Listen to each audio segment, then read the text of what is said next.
So as I always talk about the cosmological perturbations, which is the famous part in the final part in the cosmologies, and I always only talk about the very brief introduction of the cosmological perturbation. There are two quantities, sort of the perturbing quantity. One is the metric, for the perturbed space-time, and the other one is the energy transfer for the perturbed matter. And the such perturbations that comes from the premodal perturbation from the impulsion theory, perturbing scalar field. But today we don't want to talk about some of the such a premodal perturbation from the impulsion theory. After such a cosmological perturbation, there are two observable results. The first one is power spectrum for the meteorites, some of the density perturbation of solar matter by the Fourier transformation we can have science the power spectrum in the small momentum and the large momentum scale, and there will be the wiggle from the barren acoustic oscillations. And the second one is the CMB anisotropy, very well by master results in cosmology. The correlation function serves the temperature perturbation and the 2D point give the some of the informations in the CMB anisotropy. And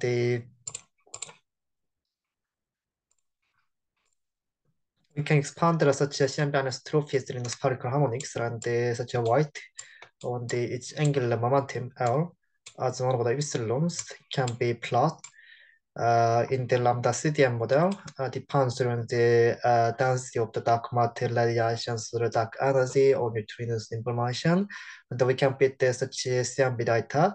There's a very precise measurements of the CMB to determine the such a lambda CDM and each density light here. So first of all, I'll start about some of the metric perturbation. The metric can be written through with the two part. One's apparent double background, and the other one is the metric block transition. The metric can be parameterized by the following form, was as a conformal time, and there are some of the close part of the conformal time and the spatial part and the spatial part. And there are some of the coefficient for such a block transition part, A or BI and HIJs, and we can decompose it again as scalar box terms of decomposition, as SVT decomposition. A is a sign, but the BI can decompose as the BI has and the scalar B.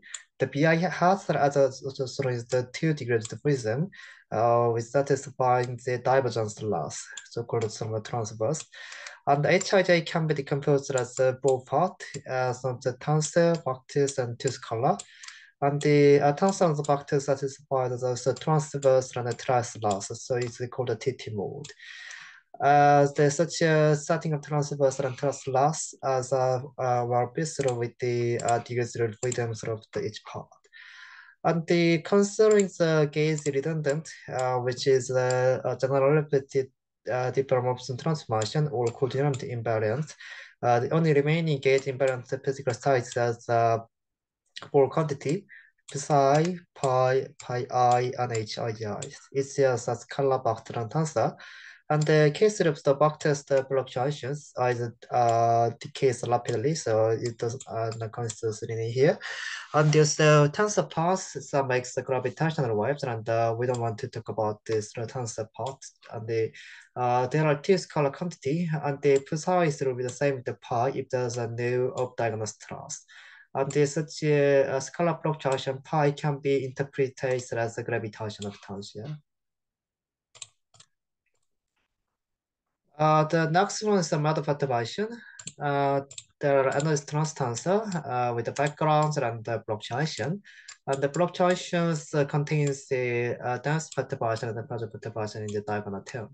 And such mode perturbations can be assigned for each component for the radiation, matrix, and the dark energy. So if we combine the such metric perturbations and the density perturbation, there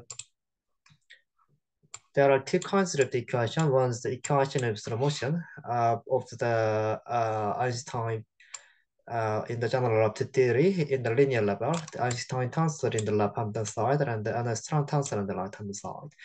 And the other one is the conservation equation. The partial mu's to the t minus equal to zeros, and if the nu equal to zeros, it gives a continuous equation for the energy conservation. And for the nu equals to I, it gives the other equation in the fluid dynamics as the momentum conservation. So both the Einstein field equation and the conservation equation is a coupled equation for the dynamics of the density perturbation delta. So we want to solve about such a two equation. There are several kinds of the equations remove decompose each part. The first part for the partial parts of the scalar potentials is a Poisson equation with additional correction, and the evolution equation of the scalar potential and the evolution for the density perturbation delta, where delta defines the delta low sort of with the low bar. So if we solve about this differential equation in the sum of the specific assumption, the first of all, the scalar potentials has a following form. Evolutions of pi 2 dots with conformal time derivatives and the friction terms and the Brachion's term. So it has a sum of the oscillation term if the such a Brachion's term is lost, and if the friction term is lost, and it becomes constant. And we can find the solutions that each starts radiation dominant or matter dominant with several scales of the momentum with the ship holes and also the holes. Similarly, we can find the solutions for the matter solutions at the radiation dominant and the matter dominant. When the delta is larger than the one, then the structural formation just starts, so the galaxy can makes it in the early universe. And in this type of perturbations breaks. So non-linear formalism is applied. We can assign the perspectives as a scales of the Fourier transformations of the delta and matter perturbation. Such matter perturbations comes from the primordial initial fluctuation, and there are some transfer function.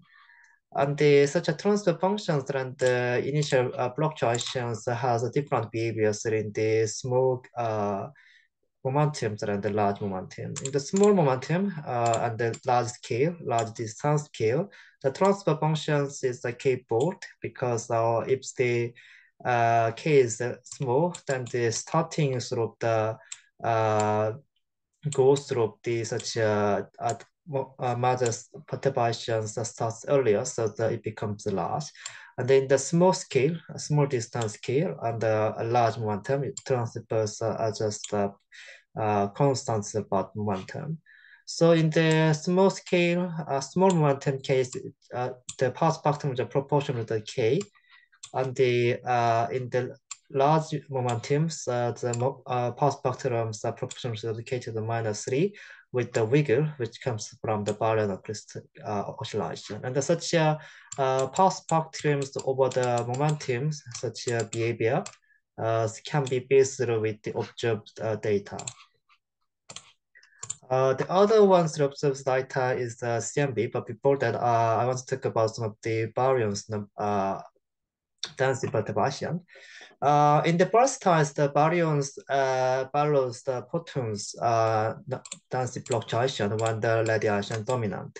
So this is the photons density fluctuations, and it follows the baryon density fluctuation follows such a photons fluctuation.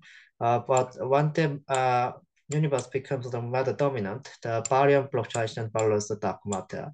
And because atoll becomes larger than the one, so the structure formation can start. And the galaxy with the baryon can be formed by the such a non-linear regime. Now I'll talk about the binary topic of the CMB.